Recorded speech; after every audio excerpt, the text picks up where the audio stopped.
प्रभु का धन्यवाद करती हूँ इस सुंदर समय के लिए, उसकी संगति के लिए, उसकी करुणा और दया के लिए, हर एक आशीष और बरकत के लिए जो उसने हम पर दी है और धरती पर जिंदा है और उसका नाम ले सकते हैं, जो दुनिया से आला है और उसने हम गरीबों को बख्शी और हम पर दया कर रखी है और हर एक परेशानियों से हमें उसने बचा रखा है। और हम प्रभु यीशु मसीह के वसीले से मांगते हैं, आमीन। आज सबको जय मसीह की और सबको परमेश्वर आशीष और बरकत दे और जो बीमार हैं उनको परमेश्वर संभाले और बीमारियों से दूर रखे। तो आज हम बात करेंगे कि बहुत सारे लोग जो हैं पृथ्वी पर रहते हैं, जो मसीह लोग हैं, वो अक्सर शिकायत करते हैं कि परमेश्वर तो हमारी दुआओं को सुनता ही नहीं है। हम तो 4 साल से मांग रहे हैं, हमें तो 10 साल हो गए हैं, और वो हमेशा निराश हो जाते हैं। लेकिन वो कभी ये नहीं जांचते क्या जो हम बात परमेश्वर के सामने रख रहे हैं क्या हमारे लिए सही है या हमारे बच्चों के लिए सही है, या हम सही चीज़ उससे मांग रहे हैं। वो तो बैठा ही देने के लिए है, वो तो स्वर्गीय पिता है, वो तो हमारी फ़िक्र करता है, वो तो हमारा पिता है। हम दुनियावी पिता माँ बाप होते हैं तो अपने बच्चों की फ़िक्र करते हैं, उनकी ज़रूरतों को पूरा करते हैं, तो वो तो हमारा स्वर्गीय पिता है।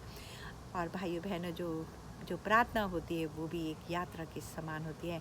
कभी तो हमारी वो दुआएं 2-3 दिन के अंदर सुन ली जाती हैं और कभी 4 साल भी लग जाते हैं और कभी बहुत समय भी लग जाता है। लेकिन मांगने से पहले हम जब परमेश्वर के आगे अपने सरों को झुकाते हैं और उसको पुकारते हैं तो हमें जांचना चाहिए क्या हम उससे बिल्कुल सही चीज़ मांग रहे हैं और विश्वास के द्वारा मांग रहे हैं, और हम जानते हैं कि उसके पास बहुत कुछ है। क्या हमारी दुआओं को वो सुनेगा? और जब हम विश्वास करेंगे कि हमारी प्रार्थना को परमेश्वर यहोवा सुन और हम पे दया कर, तो वो ज़रूर दया करेगा और गुनाहों को भी वो हमारे माफ़ करेगा। और कई बार तो ऐसा होता है कि जो लोग होते हैं, जब उनकी प्रार्थनाओं को नहीं सुना जाता है तो वो इधर उधर भटक जाते हैं। वो कहते हैं फलानी बहन कह रही है उस चर्च में जाओ तो वहाँ पर वो दुआ सुनी जाएगी, लेकिन ऐसा नहीं है। हम परमेश्वर से कहीं भी प्रार्थना कर सकते हैं।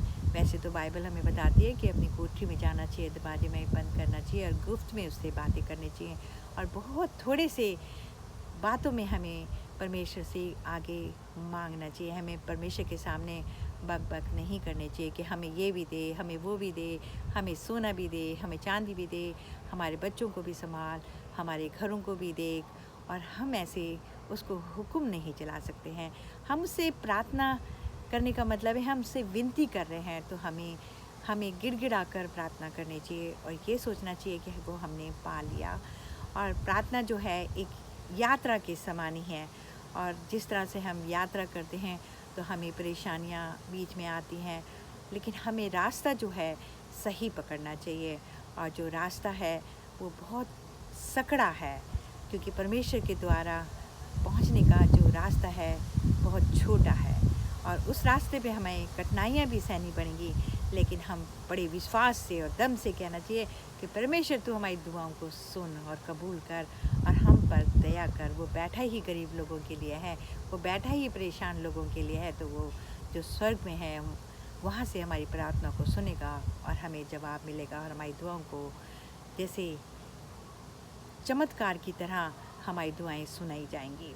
लेकिन हम लोग इतने निकम्मे होते हैं कि सुबह सुबह उठते हैं और हाथ मुँह धोते हैं और परमेश्वर के पास जाते हैं और बहुत बड़ी लिस्ट उसको सुना देते हैं, और ये नहीं सोचते कि क्या हमने जो सब मांगा है क्या वो सही है, क्या परमेश्वर हमें पेट भर रोटी नहीं खिलाता है, या हम ये नहीं देखते कि हम पहले कहाँ पर थे गिरे हुए और आज उसने हमें उठा लिया है और आज हमारे पास सब कुछ है, तो हम अपने बच्चों की क्यों चिंता करते हैं। हमें एक प्रार्थना करनी चाहिए, हमें कहना चाहिए कि प्रभु हमारा बेटा जो है अभी तक उसकी शादी ब्याह नहीं हुई है, उसके लिए एक अच्छे से जीवन साथी का इंतज़ाम कर, या हमारी बेटी के लिए परमेश्वर ये कर, तो वो ज़रूर सुनेगा, क्योंकि उसके पास धर्मियों की कमी नहीं है और उसके पास किसी चीज़ की कमी नहीं है। हमें स्वर्ग की तलाश करनी चाहिए, वहाँ की बातों के बारे में जानना चाहिए। धरती पे तो ये छोटी छोटी चीज़ें हैं जो हमें बड़े आराम से हमें मिल सकती हैं, और हम वही मांगे जो परमेश्वर हमें दे सकता है, यानी कि हमारे को जो हमारी रोज़ की ज़रूरतें हैं उनको वो पूरा करेगा। और उसने खुद अपने मुंह से कहा है कि माँ अपने बेटों को और बेटियों को खाना खिलाना भूल सकती है, लेकिन मैं कभी नहीं भूल सकता। देखिए आप, जो पक्षी हैं वो ना तो खेती बाड़ी करते हैं, ना मेहनत करते हैं, ना पैसा हम इतना कमाते हैं, फिर भी परमेश्वर उनको पेट भर खाना खिलाता है। और जब सुबह हम उठते हैं तो वो परमेश्वर का नाम लेते हैं। सारे सुबह सुबह उनकी जो मीठी आवाज़ हमें सुनाई देती है। जानवर भी परमेश्वर की आराधना करते हैं, वो भी परमेश्वर का नाम लेते हैं। लेकिन हम मनुष्य हर बार भटक जाते हैं, हर बारी चिंता अपने सामने लेकर आते हैं, क्या होगा, कल क्या होगा। जैसे अब महामारी का समय है तो बहुत सारे लोग हैं घबरा रहे हैं, लेकिन महामारियों के समय तो हम परमेश्वर के पास आएँ तो वो हमारी ज़रूर रक्षा करेगा। जैसे उसने इस्राएलियों को बचाया वैसे हमें भी बचाएगा, क्योंकि उसने वादा किया है, वो वादे का परमेश्वर है और दया करने में बहुत बढ़कर है, उसकी शिफ़क़त ही बहुत बढ़कर है। और वो हम सब उसके पास जाने के लिए हमें प्रभु यीशु मसीह के कदमों में आना होगा, तभी हम परमेश्वर के पिता से जो बैठा है ऊपर उससे मिल सकते हैं। और द्वार प्रभु यीशु मसीह ही के द्वारा हम वहाँ जा सकते हैं। तो प्रभु यीशु मसीह जिसके भी गुनाहों को माफ़ कर देगा, उसके गुनाहों को माफ़ कर दिया जाएगा। और जिसकी दुआओं को वो सुनेगा तो वो स्वर्ग तक भी पहुँच जाएंगी और हम पर दया करी जाएंगी। हमें मांगिए, लेकिन विश्वास से मांगिए। जो भी आपने मांगा है प्रार्थना में, और कहिए कि हमने बड़े विश्वास से मांगा है और हमने पा लिया, तब आपकी प्रार्थनाएं सुनी जाएंगी, तब आप पर दया करी जाएगी और तब आप उसका रहम भी देखोगे और परमेश्वर आप पर अपना अनुग्रह डालेगा। और ये जो हमारा शरीर है, इसमें भी परमेश्वर का वास होता है। और हम इस शरीर को ही गंदा कर देंगे और इस शरीर को ही हम गंदगी से भर देंगे तो परमेश्वर कैसे हमारे पे दया करेगा और कैसे हमारी दुआओं को सुनेगा। मैंने बहुत सारे लोगों को देखा है, उधर कमरे में जाते हैं, प्रार्थना करते हैं, हाथ मुंह धोकर जाते हैं, फिर प्रार्थना करके आते हैं, फिर अपनी बीवी को डांटते हैं, गाली गलौज करते हैं। क्या परमेश्वर उन पर दया करेगा? कभी नहीं करेगा।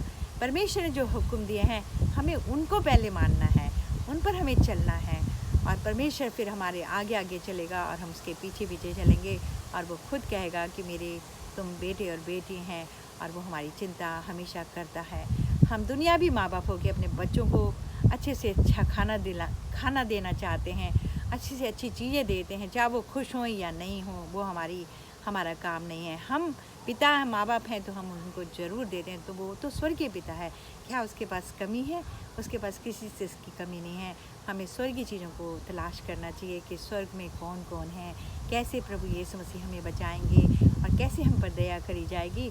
तो ये दुनियावी चीज़ें तो हमें बड़े आराम से मिल जाएंगी और परमेश्वर हम पर हमेशा दया करता रहता है। चाहे हम बीमार भी पड़ जाएं तब भी वो आकर हमारे को खड़ा कर देता है और कहता है, मेरे बेटी और बेटे तू चल फिर, तू परेशान मत हो, क्योंकि मैं तेरे साथ हूँ। और जिसके साथ परमेश्वर रहता है उसको कभी किसी चीज़ की कमी नहीं होती, उसका घर भी भरा रहता है और बुरे समय में भी उसके पास सब कुछ होता है, उसके पास किसी घटी नहीं होती। कभी आपने देखा है कि जो परमेश्वर को मानने वाले लोग होते हैं वो कभी उनके बच्चे भीख नहीं मांगते हैं। और आज दुनिया में जितने भी क्रिश्चियन देश हैं, कंट्रियां हैं, आज सबसे ज़्यादा उनके पास सब कुछ है। जब परमेश्वर उनको दे सकता है तो हमें क्यों नहीं दे सकता है? हम भी तो उसके लोग हैं। और जिस तरह से आपने देखा कि इस्राएल में आज सब कुछ है उनके पास सुंदरता है, उनके पास पैसा है, उनकी जो ज़मीन है बहुत उपजाऊ है, वहाँ पे जो फल लगते हैं वो दुनिया में ऐसे फल नज़र नहीं आते हैं। और वो लोग कभी किसी की नौकरी नहीं करते हैं, वो लॉयर हैं, डॉक्टर हैं, इंजीनियर हैं, बिजनेसमैन हैं।